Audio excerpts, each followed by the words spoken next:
You're standing on the shores of the Ohio River, cruising north into a quiet night in Cincinnati. The construction of this Civil War relic symbolized the dawn of a new age for the United States, bridging the geographic and social divides of the Confederate South and the Northern Union. By the turn of the 20th century, the Queen City of Cincinnati had become the matriarch of Western design, inspiring world-famous imitations from the Empire State Building to the Brooklyn Bridge. To most, this region is better known as the birthplace of aviation, and since the Industrial Revolution, the visionary designs of Cincinnati's best aviators and architects relied on subtractive manufacturing machines like mills and drills to cut those designs to life. But today, at the world's #1 manufacturer of aircraft engines, three-dimensional design tools have exposed the limits of those 20th century manufacturing marvels.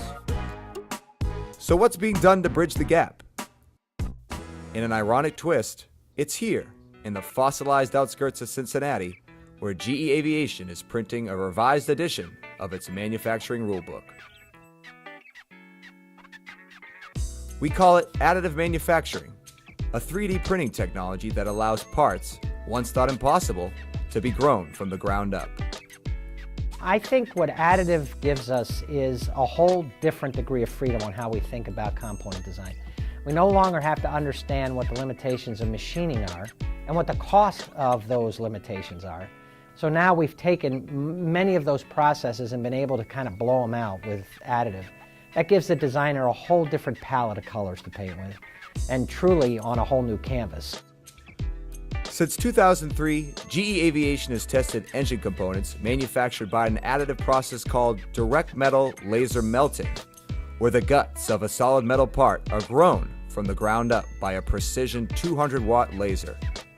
Those lasers melt together individually designed and ultra-thin layers of powdered metal until the part is fully grown. What's pretty exciting for the additive technologies is that we believe we have the capability to produce components and alloys that would be very difficult or if impossible actually to produce traditionally. One problem additive solves is fuel nozzle coking.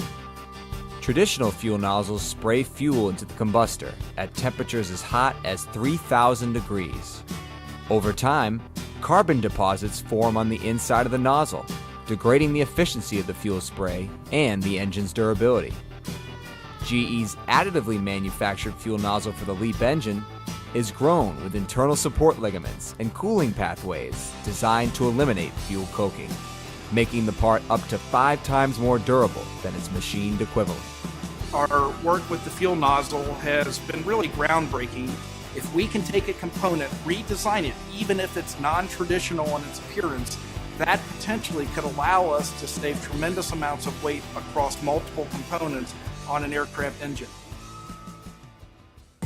What was once 18 parts is now one single piece, making the additive fuel nozzle up to 25% lighter than its predecessor. 19 lightweight additive nozzles will be installed in every LEAP engine we build, resulting in significant fuel savings. In many regards, we look at this technology as replacing, in some instances, traditional technologies like castings or machining and brazing and welding. One of the exciting parts about the technology is we can combine multiple components that used to be brazed or welded together and make them into one single complex unit. By 2020, GE Aviation will manufacture more than 100,000 additive parts for the LEAP and GE 9X engines. In the next 5 years, GE will invest more than $3.5 billion in new equipment to produce advanced components, like additively manufactured blades and blisks. To meet its record production backlog, GE Aviation is developing ultra-powerful laser beams and built-in inspection processes that could increase additive manufacturing speeds up to 20 times faster than what's possible today. It's really remarkable, and this is just the beginning. We've just begun to touch the surface of all the potential applications that we envision additive will be able to be applied to in the future.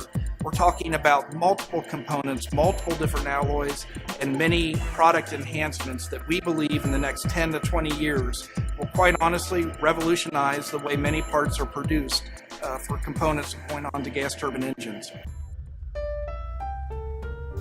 For generations, locals have poked fun at Cincinnati's reluctance to move on from its oldest of traditions.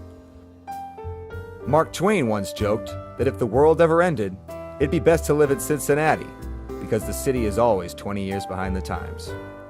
But when it comes to engineering and aviation, Cincinnati has always been on the cutting edge. And it's funny that today, GE Aviation's newest cutting-edge technology requires no cutting at all.